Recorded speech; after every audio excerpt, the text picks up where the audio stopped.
స్తోత్రం స్తోత్రం స్తోత్రం మహోన్నత జీవాధిపతి నీకు వేలాది స్తుతులు స్తోత్రములు చెల్లిస్తున్నాము స్వామి.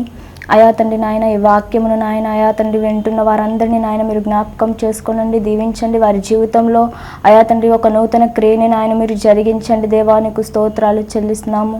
అయా తండ్రి మీరే మీ నామానికి నాయన మహిమ తెచ్చుకోమని యేసుక్రీస్తు అతి పరిశుద్ధ నామమున అడిగి వేడుకొని పొందుకొని ఉన్నాము తండ్రి. ఆమేన్. ప్రైజ్ లార్డ్ అండి. దేవుడి నామంలో మీ అందరికీ నా వందనాలు తెలియచేస్తున్నాను. ఈరోజు దేవుడు మనకిచ్చిన అంశము శత్రువుపై దేవుడు ఇచ్చు విజయము. ఈరోజు దేవుడు మనకిచ్చిన అంశము శత్రువుపై దేవుడు మనకిచ్చే విజయము. వాక్య ధ్యానం కోసము లూకాసు వార్త 10వ అధ్యాయము 19వ వచనాన్ని మనం చూసినట్లయితే, ఇదిగో పాములను తేళ్లను త్రొక్కుటకు శత్రువు బలమంతటి మీద మీకు అధికారము అనుగ్రహించి ఉన్నాను, ఏదియు మీకు ఎంత మాత్రమును హాని చేయొద్దు.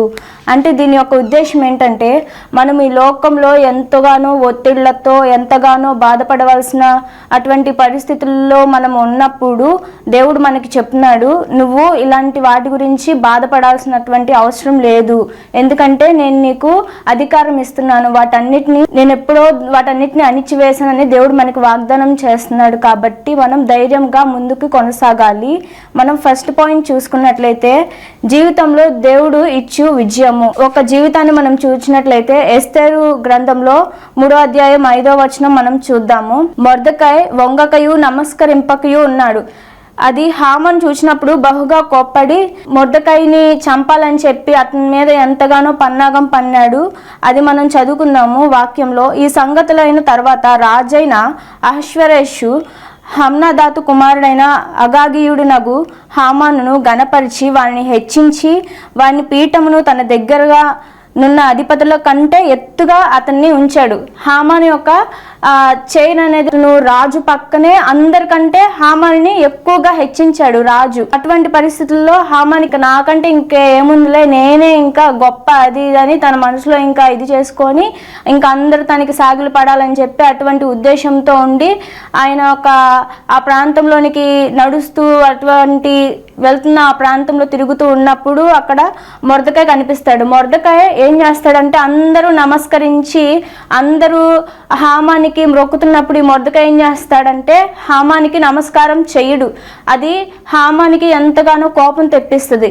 ఇంకా ఆ కోపంతో ఈ హామాన్ ఏమనుకుంటాడు, మొర్దెకైని ఎలాగైనా సంహరించాలి, ఈ జాతి వారిని ఇక్కడ లేకుండా చెయ్యాలి అని ఉద్దేశించి రాజు దగ్గరికి వెళ్తాడు. అహష్వేరోషు రాజు దగ్గరికి వెళ్ళి, అయ్యా ఈ జాతిలో నీ ప్రజల్లో ఇలా నీ ఒక జాతి వారు చెడిపోయి ఉన్నారు, వారిని ఎలాగైనా మనం తప్పించాలి, అప్పుడే మన రాజ్యం మంచిగా ఉంటుంది అని చెప్పి ఆయనకి లేనిపోయినవి అన్నీ చెప్పి ఏం చేద్దాం అనేసి ఆ రాజుగారితో మాట్లాడుతూ ఉంటాడు. అప్పుడు ఆ రాజు అంటాడు, నీ చేతికి ఈ ప్రజల్ని అప్పగిస్తున్నాను, నీకు ఇష్టం వచ్చినట్లు చెయ్యి అనేసి అని అంటాడు రాజు.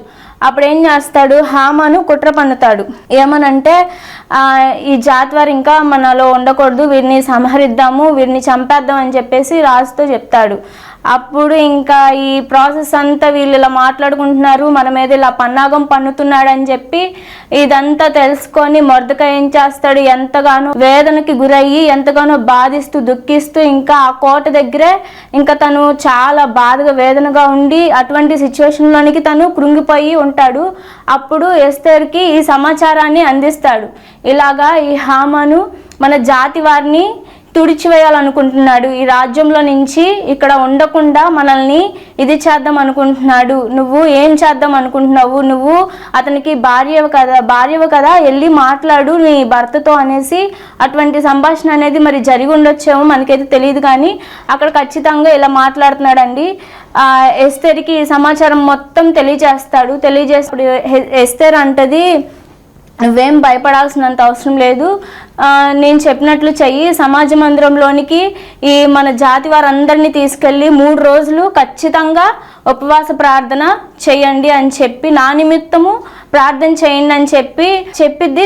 ఇంకా మిగిలిన ఆ ప్రజలు వాళ్ళందరూ కూడా ప్రార్థన చేస్తారు. ఎస్తేరు కూడా ఇక్కడ ప్రార్థన చేయడం ప్రారంభించిద్ది. ఇంకా డైరెక్ట్గా నేనే వెళ్ళి రాజుగారితో మాట్లాడదామని ఉద్దేశించుకొని ఇంకా 3 రోజులు ఉపవాసం ఉండి 3వ రోజు ఏం చేసిద్ది, ఇంకా డైరెక్ట్గా రాజుగారి దగ్గరికి వెళ్ళి మాట్లాడదామని ఇంకా అనుకుంటుంది. అటువంటి సిచ్యువేషన్లో ఆ రాజుగారి దగ్గరికి డైరెక్ట్గా వెళ్ళకూడదండి. ఎవరు అలా వెళ్తే ఉరిశిక్ష ఖచ్చితంగా. ఇంకా వాళ్ళకి రాజుగారి దగ్గరికి వెళ్ళి అంత ధైర్యంగా నిలబడే అధికారము అటువంటి ఇది ఎవరికి లేదు. కానీ రాణి ఏం చేసింది, 3 రోజులు ఖచ్చితంగా ప్రార్థన చేసుకొని దేవుని సన్నిధిలో మొరపెట్టి ఏంటయ్యా అని చెప్పి తను ఎంతగానో ప్రార్థన చేసి తను డైరెక్ట్గా వెళ్ళింది రాజుగారి దగ్గరికి. రాజుగారి దగ్గరికి వెళ్ళినప్పుడు ఏంటి నీకేం కావాలి అని అడుగుతాడు రాజు. అంటే నీ దృష్టిలో నేను దయ పొందిన దాన్ని అయితే నువ్వు విందుకు రా అని అంటది. పిలిచిద్ది, ఆహ్వానించిద్ది. హామాన్ని రాజుగారిని ఇద్దరిని విందుకి ఆహ్వానించిద్ది. ద్రాక్షరసపు విందుకి ఆహ్వానించినప్పుడు ఆ రాజుగారు మళ్ళీ ఏం చెప్తారు, సరే ఖచ్చితంగా వస్తానని చెప్పి ఆ రాణిగారితో మాట ఇస్తాడు. ఇంకా ఈ హామాను రాజుగారు ఇద్దరు కలిసి ఆ విందుకి ద్రాక్షరసపు విందుకి వెళ్తారు. వెళ్ళినప్పుడు మళ్ళీ అడుగుతారు ఎస్తేర్ని రాజుగారు, నీకేం కావాలి, నీ యొక్క కోరిక ఏమిటి మళ్ళీ అడుగుతాడు అనమాట రాజు. అప్పుడు మళ్ళీ అంటది, నీ చిత్తమైతే నీ దృష్టిలో నేను దయ పొందిన దానిని అయితే మరుసటి రోజు కూడా నువ్వు విందుకి రావాలని చెప్పి మళ్ళీ ఆమె కోరుకునిద్ది. ఇదే నా యొక్క విన్నపము అని మళ్ళీ రాజుగారితో మాట్లాడినప్పుడు ఇంక ఈ హామానికి ఏమైద్ది, అత్యానంద భరితుడై ఏం చేస్తాడు, రాజుగారితో పాటు నన్ను ఆహ్వానించింది, నా అంతటోడు ఇంకెవరు లేరు అని చెప్పి ఇంకా అత్యానందంగా ఉండి ఇంకా అటు ఇటు ఇంకా సామ్రాజ్యంలో ఇంకా తిరుగుతూ ఇంకా మళ్ళీ తిరిగి తన ఇంటికి వెళ్తున్నప్పుడు మళ్ళీ మొరటగా కనిపించి ఇంకా సీరియస్గా చూస్తాడు. ఇంకా వాళ్ళొక్క సిచ్యువేషన్ ఏంటంటే, ఇంకా నాకు నమస్కారం చేయట్లేదు, నేను ఇంతటి అధికారంలో ఉన్నా నాకు ఇతను నమస్కారం చేయనప్పుడు నాకున్న అధికారం కూడా వేస్టే, వ్యర్థమే ఇలా అనుకుంటాడు. ఖచ్చితంగా ఇతన్ని సంహరించాలి అని చెప్పి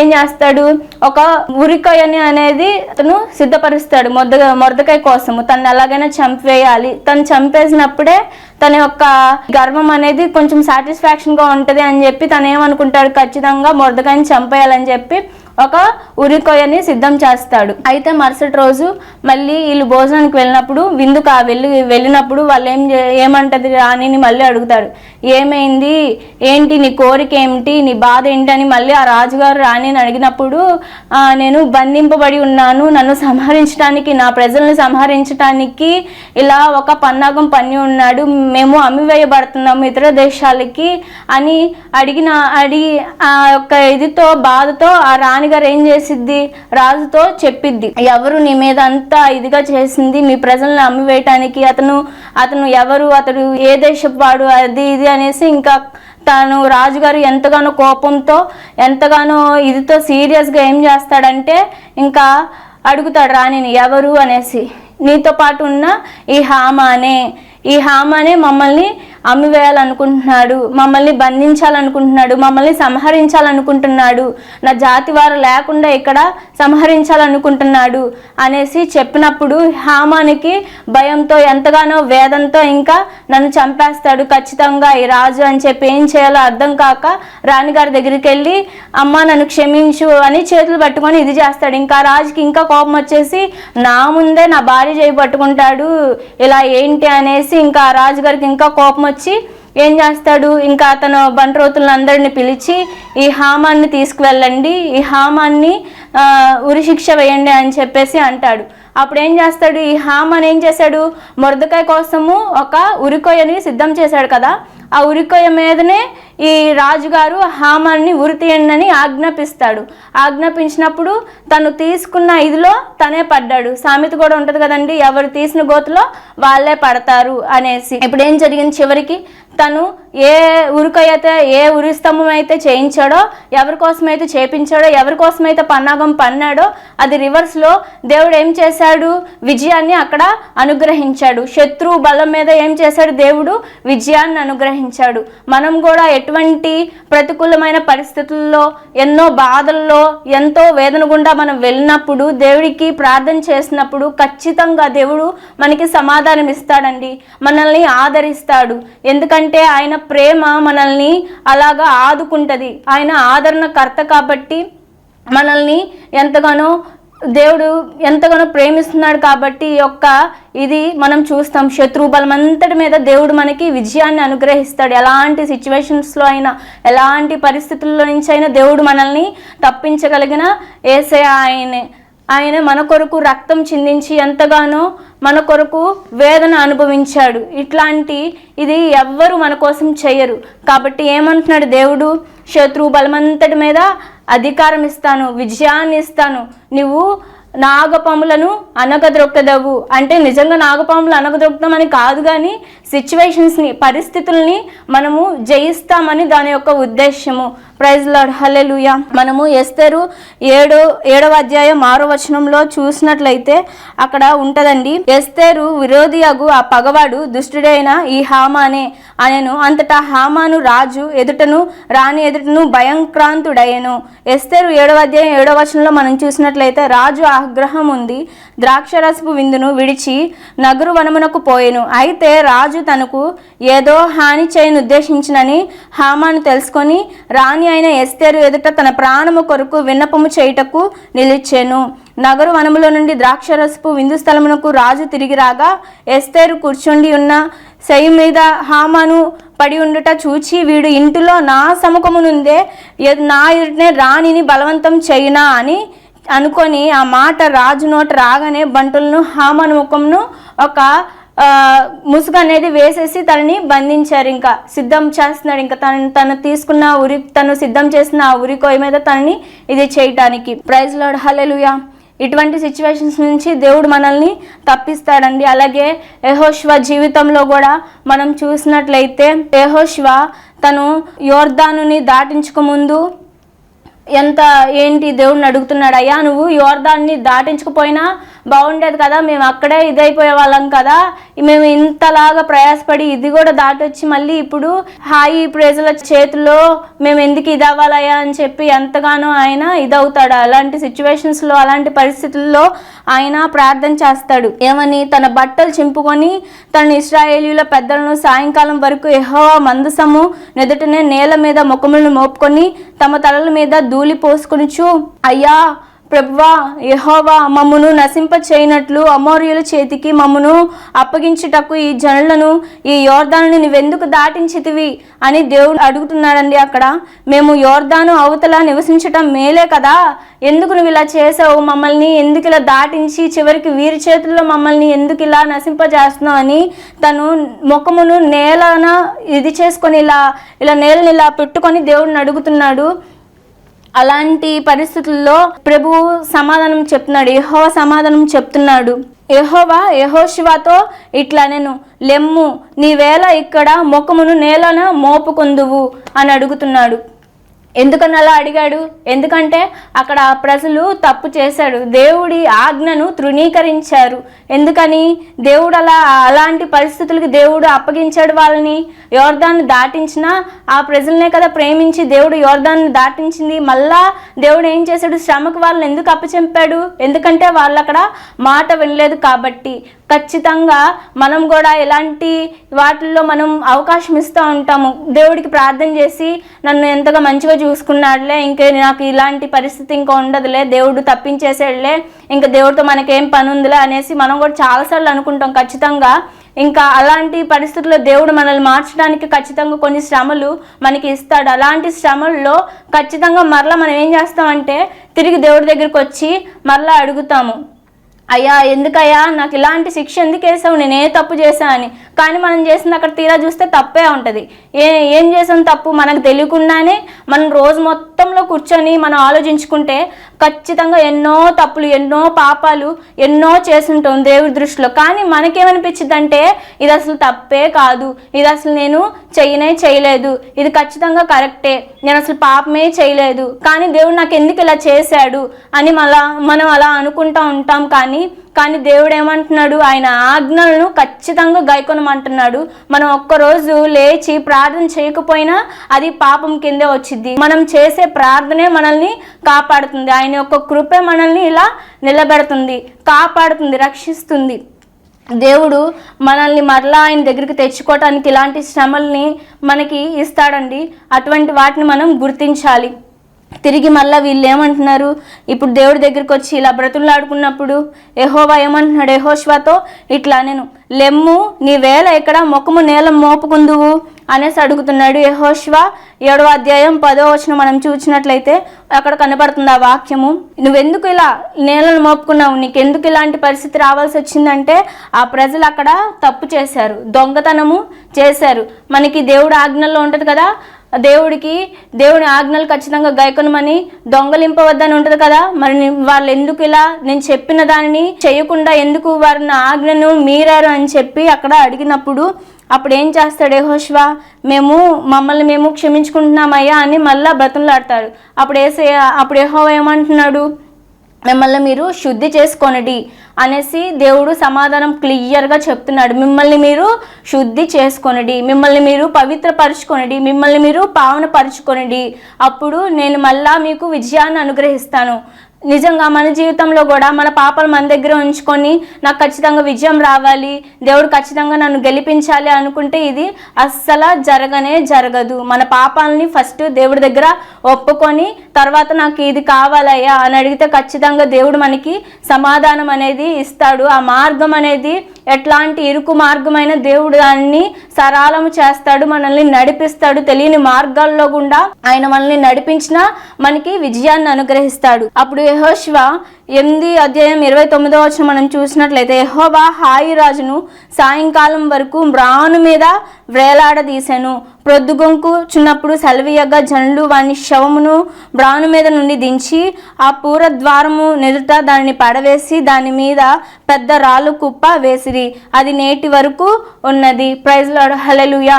వాళ్ళు అక్కడ వారు క్షమాపణ దేవుడి దగ్గర పొందుకొని వారిని శుద్ధి చేసుకున్నారు. శుద్ధి చేసుకున్నప్పుడు దేవుడు అక్కడ వారికి విజయాన్ని అనుగ్రహించాడు.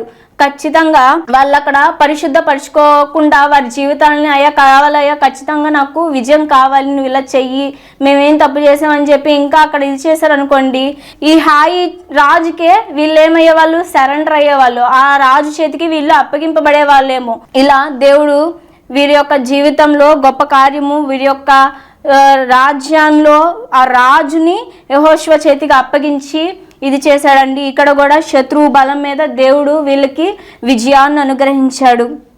Praise the lord, hallelujah.